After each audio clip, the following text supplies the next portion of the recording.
All right, I'm going to go over a particular topic that is very popular nowadays. It has been really for the past several years in dog training, and that is the topic of balanced dog training. So, what is balanced dog training?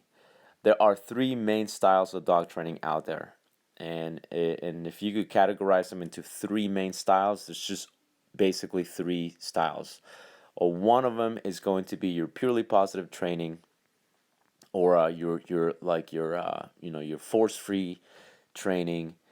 These are the people. This is the training style that is primarily based on treat training, primarily based on lots of marker training, in not saying no to your dog, not correcting your dog, not giving any sort of discomfort to your dog whatsoever. As to what reason that is, people have different reasons as to why they choose to be this type of trainer. They feel it's unethical to correct a dog. They feel it's wrong to say no to your dog. Whatever may motivate them, the main basis is animal welfare. That's kind of the main reason that they go, well, a dog, we're so far across, we're so evolved in the industry that there's no need to use torture devices. That's kind of the main thing with the purely positive trainers. And one of the other things that they'll say is, well, you can train a wild animal to do this, and that. Why do you have to put a prong collar on a dog? They'll say things like, we can train dolphins to jump through hoops out of the water. Why do you have to put a prong collar on a dog to teach it to heel? And so very, animal welfare type of stuff. Although one of the things that I'm going to say about that is, one, a wild animal doesn't go home with you. Wild animal stays in its cage. So whatever clicker tricks that you teach that tiger so that you could draw blood off of its tail, that makes sense. You're not taking that tiger home. That tiger is staying in its enclosure. Now, can you take the tiger home and do lots of marker training? Yeah, absolutely. As far as the dolphin, the killer whale argument, I don't know what you're smoking if you think that's ethical. It is one of the most unethical things to keep sea animals in captivity. So if your argument is if your argument is animal welfare and you're using dolphins and killer whales as an example, as a prime example as to why we should be purely positive, you've already lost that argument. You cannot keep a dolphin or a whale in a pool and that be your poster child for purely positive training because of animal welfare. Just completely unethical, completely wrong. You need to go to hell if you think that's okay. Um, there are other reasons as to why, I think the purely positive training thing is, different video for a different time.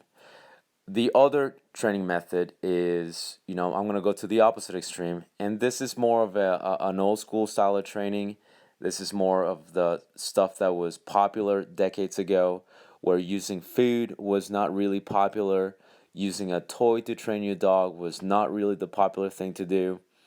And it was a lot of, you're going to do it because, I'm telling you to do it type of thing. I'm going to show you how to do it, and then you're going to have to do it just because I said so. Naturally, times have evolved, and we don't think. I mean, times have changed. Dog training has evolved, and in general, that's not kind of how we train anymore.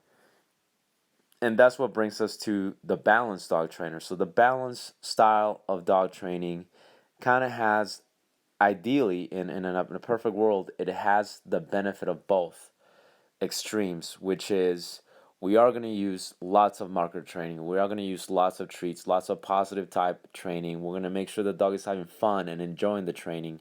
But at the same time, there has to be discipline. Because at the end of the day, I am going to take that dog home. That dog is staying with a family. That dog is going to stay. That dog is going to live with people. We're not just talking about teaching a dog to jump through a hoop. We're actually talking about teaching behavior patterns that are going to be limiting the destructive tendencies that some dogs will have. So that's where the balanced approach comes in. We take advantage of the positive type of training, but we also take advantage of the discipline aspect of dog training, and that's where we put ourselves right in the middle. Unfortunately, the term balanced dog training is also being hijacked by a bunch of crank and yankers. This is something I have seen.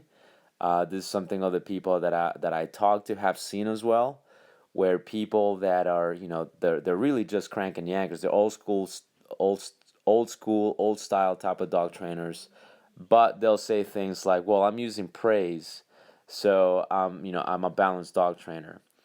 And I've seen these dog trainers that call themselves balanced, and they're still using pretty old methods that we shouldn't use anymore. Like they're throwing things right close range, right at the dog's face, very close range, smacking the dog.